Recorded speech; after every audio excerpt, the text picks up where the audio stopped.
Guys, haven't thought of a name yet here, and in today's video we're going to be reviewing the new Don Toliver album, Lovesick. Now this is Don Toliver's third studio album, a follow-up to his 2021 release, Life of a Don. This record has features from the likes of Kali Uchis, Toro Imwa and James Blake on it, so quite a star-studded lineup. Now going into the album, I had been a sort of fan of Don Toliver. My sort of rundown of his projects would be Donny Womack was not really a record that I enjoyed. It had a few good songs, but mainly sort of failed to do anything for me. Then he had Heaven or Hell, which on first few listens was a good album but didn't really stick my rotation. And then he had Life of a Don, which was quite a contrast to the other two, which ended up being one of my favourite records of 2021 and one of my most played. So I was looking forward to this album. Now let's get into it.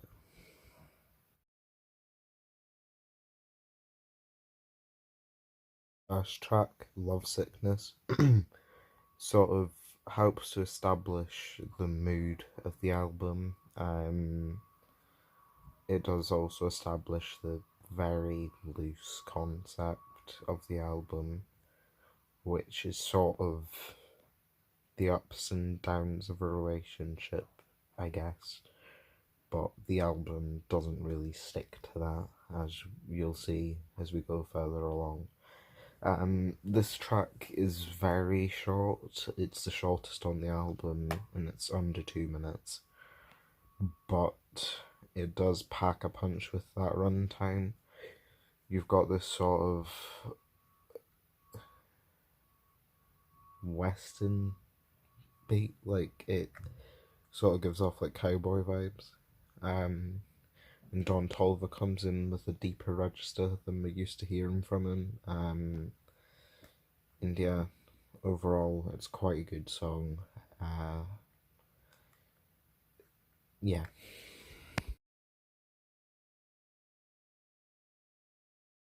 This next track, Let Her Go with James Blake, was one when the track list was revealed that I was really looking forward to, because Travis Scott and James Blake have always been a good combination of artists, so I was sort of looking forward to seeing what Don Toliver could do with James Blake, as they are both very talented vocalists. And this track definitely lived up to my expectations. You've got this really quite interesting beat where it's your typical sort of synth, nocturnal Don Toliver beat, but with a really hard bass line for some reason.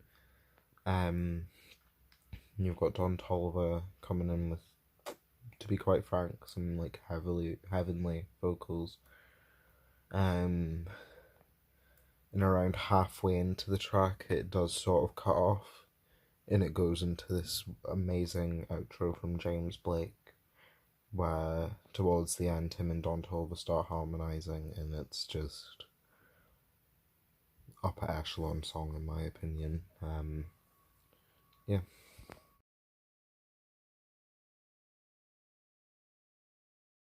This track, Leave the Club, was quite a weird one for me. Going into the album, I didn't listen to any of the singles because I did want to just sort of get that album experience on first listen. But when I saw this track announced with Glorilla and Lil Durk on it, I was sort of like, hold on. I was quite apprehensive about it because whilst I do enjoy Lil Durk's music, I was sort of confused as to how him and Don Toliver would sort of mesh their styles, as they are two very different styles. And Glorilla was an artist that I'd heard sort of recently. Like, I'd heard her EP that came out towards the end of last year, and that was a mixed bag. You got some quite good songs on there, and you got some quite horrible ones, so I didn't know what to expect from her.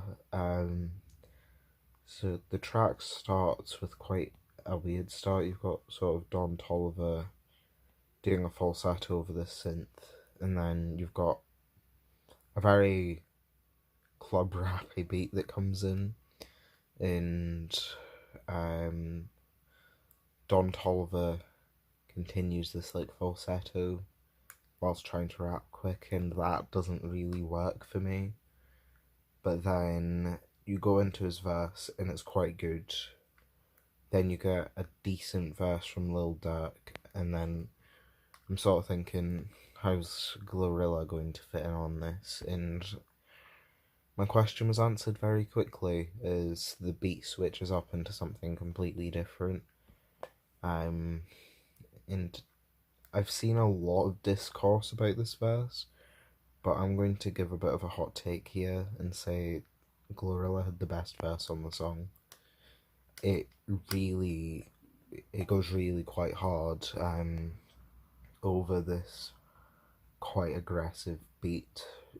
She sort of comes in with this quite hard-hitting and self-assured flow, type of flow you'd expect to hear from like a Cardi B or whatever. And yeah, she killed it.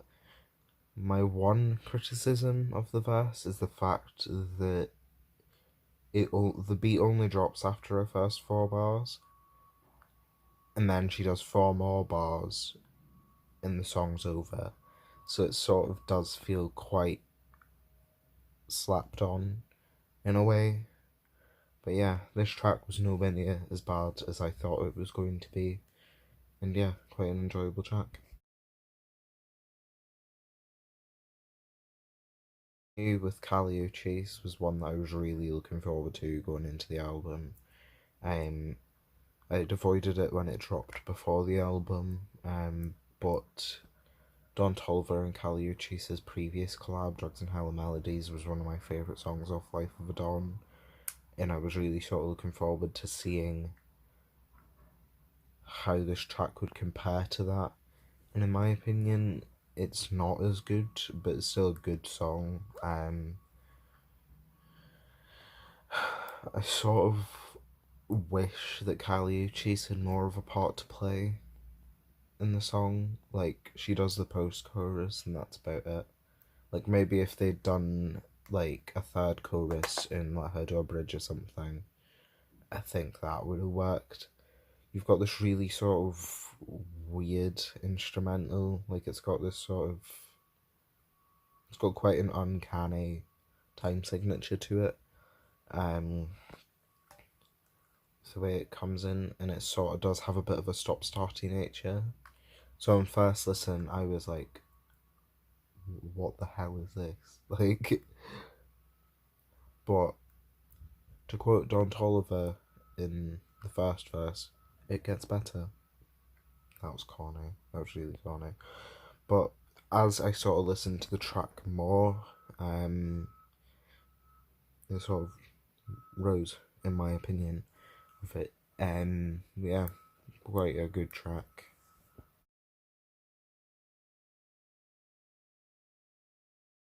Go Down's a bit of a weird one for me. The first half of the track, because we have another beat switch on here. The first half of the track is really, really good for me. You've got one of the catchiest hooks on the album from Don Toliver. You've got this really quite beautiful synth melody. You've got him sort of doing like quite a wild delivery in the verse, and it really does work for him. But then you get this switch into quite a weird beat for Tisa Korean's part, And Tisa Korean has a very minimal part in the song, and it doesn't really work for me. Then you get Don Toliver over this beat, and it doesn't really work for me. It's got a similar sort of stop-starty nature to it as the one on For Me, but it doesn't work as well. You've got this weird like glass smashing effect and stuff that just sort of throughout the beat. It really distracts from it. So I think this track, to be honest, was a bit of wasted potential. Yeah, I don't skip the Tisa Korean part, but the first part could have been a really good song if it was followed by something better. Um, but this track does draw attention to something I want to speak about in the way that it transitions into the next song. I think it really, really works. And I think that's one of the strong points of the album was how each track sort of flowed into the next. But yeah, let's flow into the next track. That was corny as well. Now, this song, I'm nowhere near as critical of as Go Down, and to be honest, Time Heals All might be my favourite track on the album. You've got a very, again, typical Don Toliver beat with the synths and the fast-paced trap drums, but then you've got this quite weird bass line to it, that you sort of expect to hear in like a 4-2 Doug song, and I sort of was weirded out by the combination, but the track has really grown to be my favourite from the album. You've got quite a great Don Toliver performance on it, and yeah, just a really good song.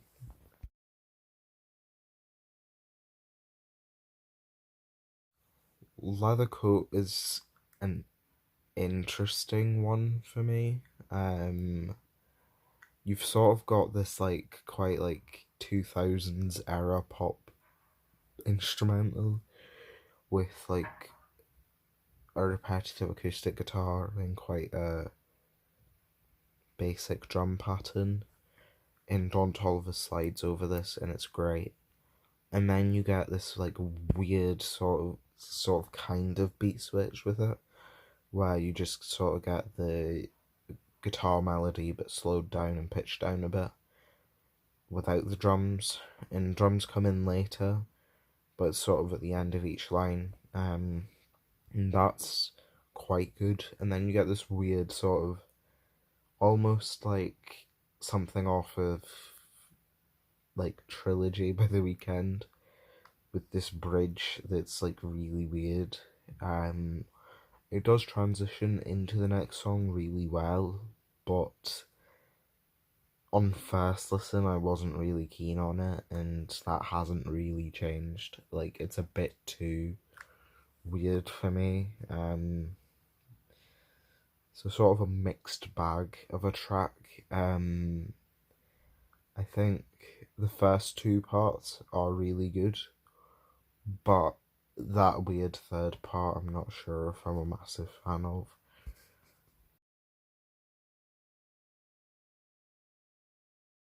Now, speaking of not a massive fan of, we've got the first skip on the album for me.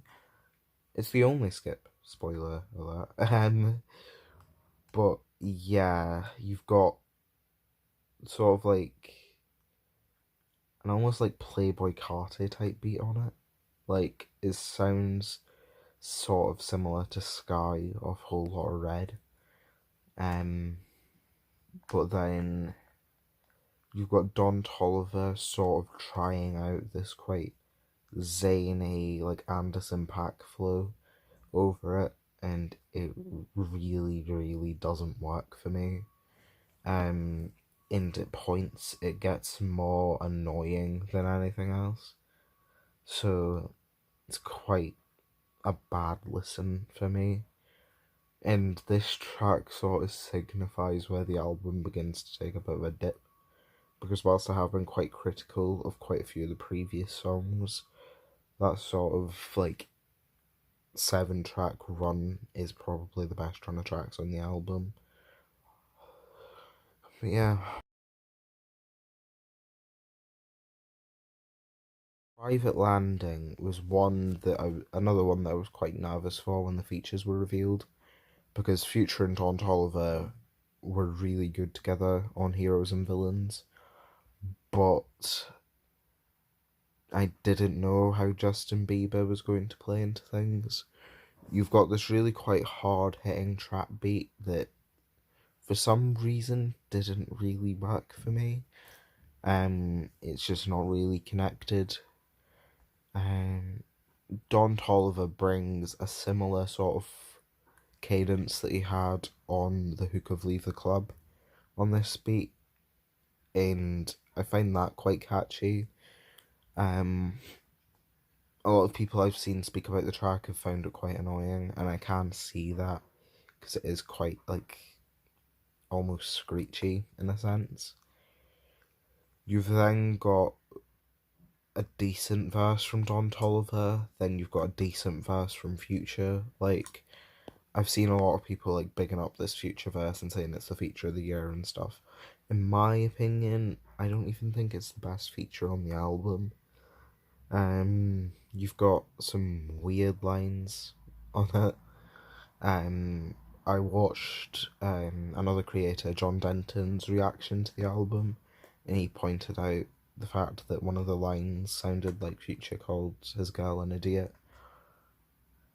which obviously that's not the line, but that has sort of stuck in my mind and is not something I can unhear anymore.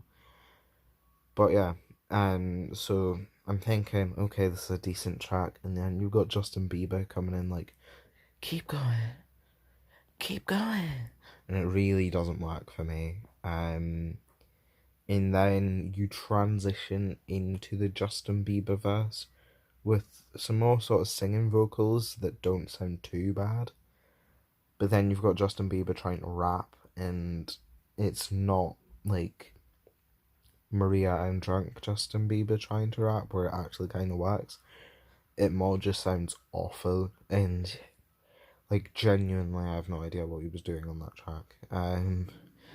To be honest, the beat kind of screamed Travis Scott, so I would have much rather had him on it than Justin Bieber, because obviously Travis Scott wasn't on the album.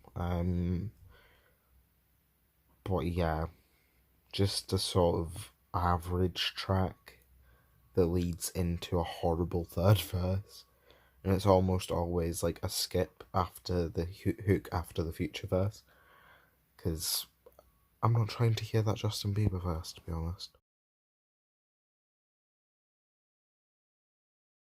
And luckily, after what is quite a bad track, not a skip, but quite an inconsistent track, we do get Slow Motion, which is a really great track in my opinion, and one of my favourites off the album as well. You've got like these like synths playing, but then you go into this more, it's not really a trap beat, it's hard to describe, but it's not a trap beat. And you get this really sticky hook from Don Toliver that has been stuck in my head since the album came out, and it's also been one of my, I think, I looked at my Spotify stats the other day, which is an app you can get, no free promo, um, and it was my most replayed track off the album so far. You've got this hook, and then a really short verse from Don, and then another hook, and then a shared verse from him and Wizkid, which goes down really well. And as someone from the UK, I've heard a lot of Wizkid because he is quite popular over here. So it was a track that I was excited for, and it definitely lived up to expectations and was a great song.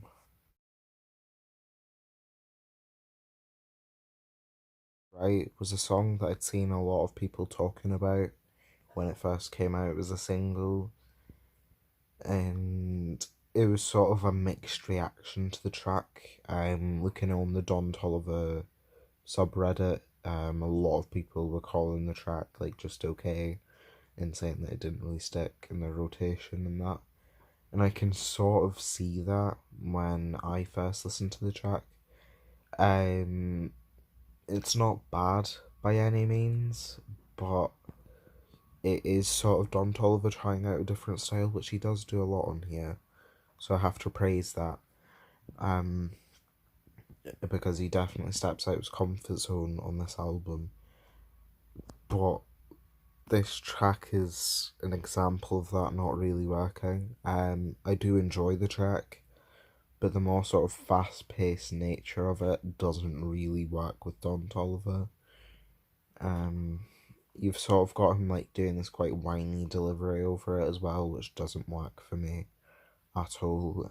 That's one of my least favourite Don Toliver flows, sort of, is when he does come in trying to rap quite fast and he just ends up sounding whiny. And this track's an example of that, and it doesn't really work for me. If I Had on the Contrast is another great song. You've got Don Toliver flowing really quite nicely over what sounds more R&B inspired than a lot of the other tracks on here. And then Charlie Wilson comes in with his heavenly vocals, as always. And it's really quite a nice collaboration. The outro's really nice. You've got the two of them sort of harmonising, and it really works. Great track. Again, it has sort of a weird time signature to it, but this one hit for me more quickly than For Me did.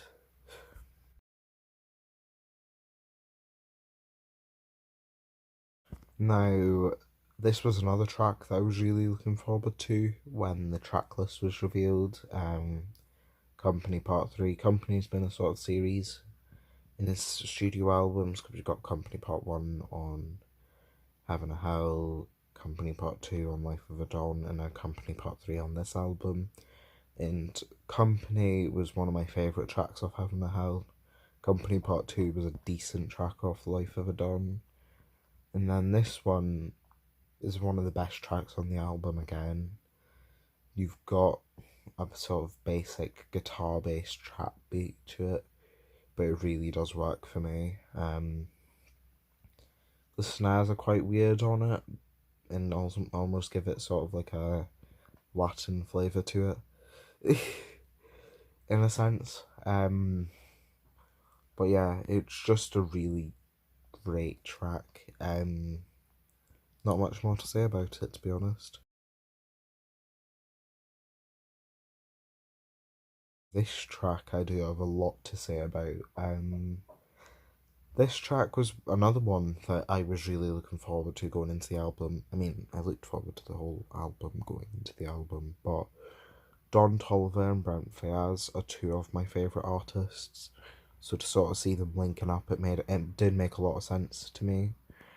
And when I saw the track revealed, I sort of thought, okay, we're going to get sort of slow R&B track similar to something off of Wasteland, which was Brent Faiyaz's last album. To be honest, I maybe thought it was maybe a throwaway from that album.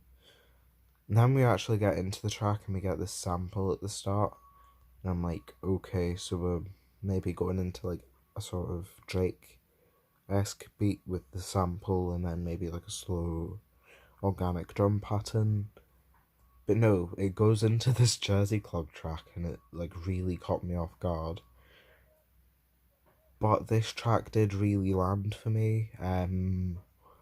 You've got a really nice hook from Don Toliver where he just sort of interpolates a sample, but it sounds really nice. But then in like the post-chorus, he really sounds like Travis Scott, which sort of reminds me on how he was missing from this album. But yeah, it's a great track, and then you get a sort of beat switch into a more sort of Brent Faiyaz type beat for Brent Faiyaz to go over, and it's really dreamy and it works really well, and Brent Faiyaz kills it. So yeah, a really great track that caught me off guard.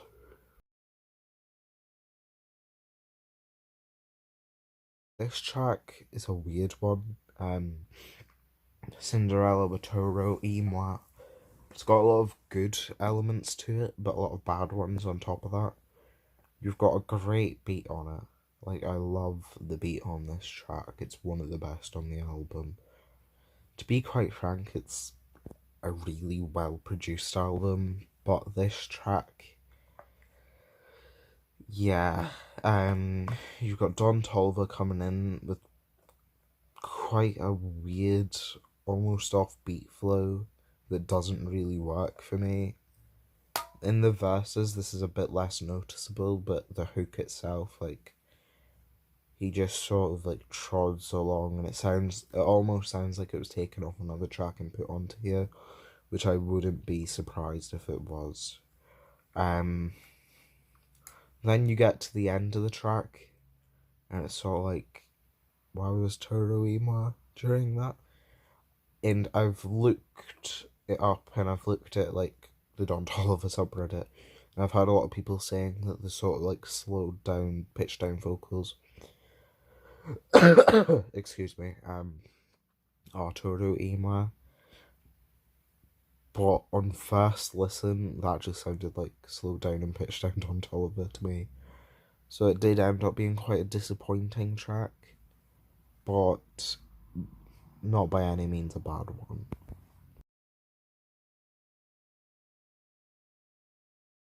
With this track, Appreciation, this is one of my favourite tracks on the album again.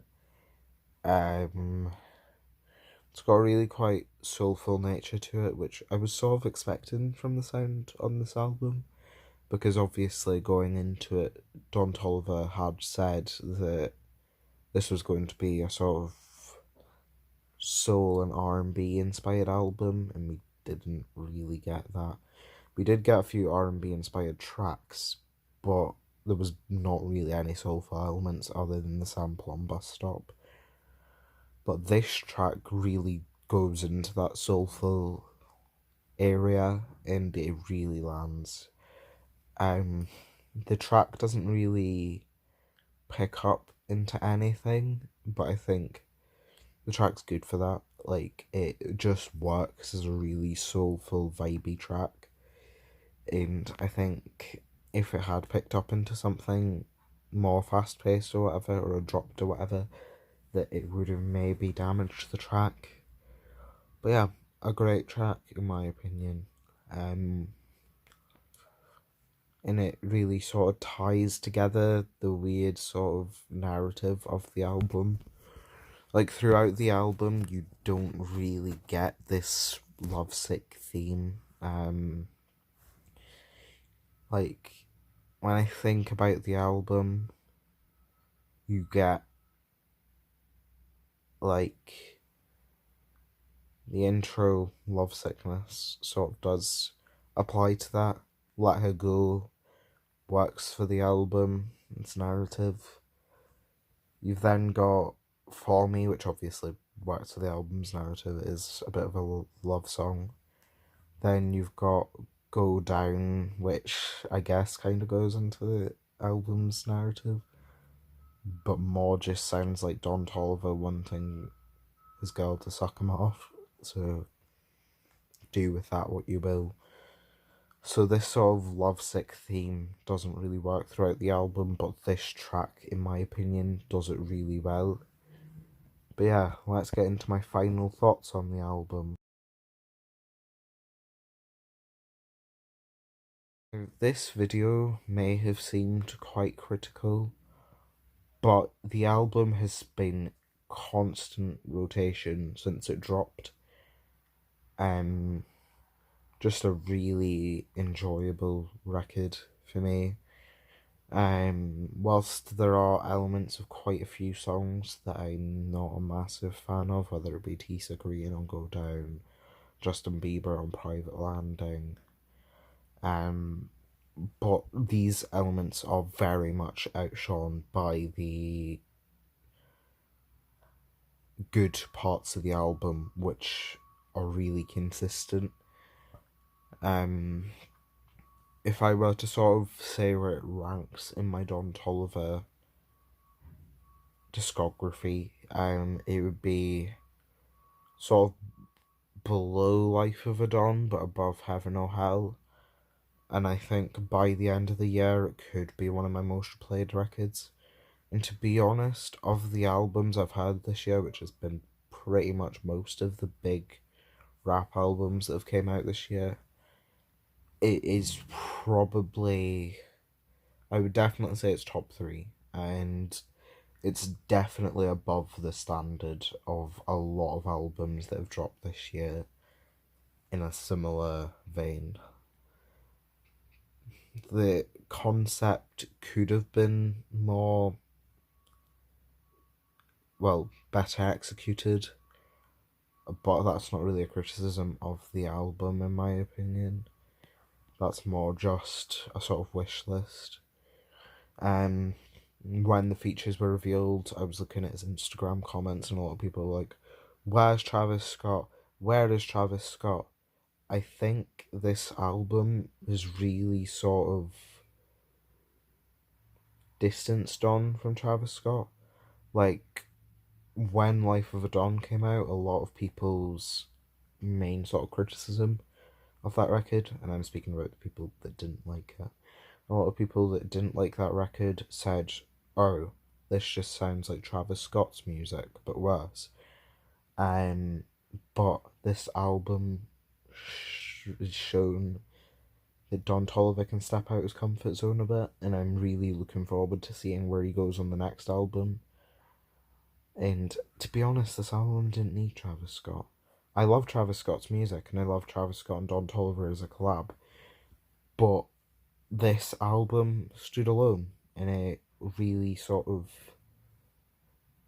proved to me, at least, that Don Toliver was here to stay. Like, Life of a Don was a record I really enjoyed, but I was sort of like, will Don drop a record on par with this again? And this record, whilst it's not as good, it's still a great album for me. And that concludes my opinions on the album. So I hope you guys really enjoyed this video. There is a poll on my community tab of 4 albums: Yeats Afterlife, Logic's College Park, Key Glock's Glaucoma 2, and Young Nudi's Gumbo, for me to review in my next review. I'll be taking the top 2. Those are 4 albums that I did want to review, but obviously I took so long to do this one that, yeah, and this isn't an album review channel. But yeah, vote on that poll for the album review you want to see next, and I will see you in that album review. I love you guys. Goodbye.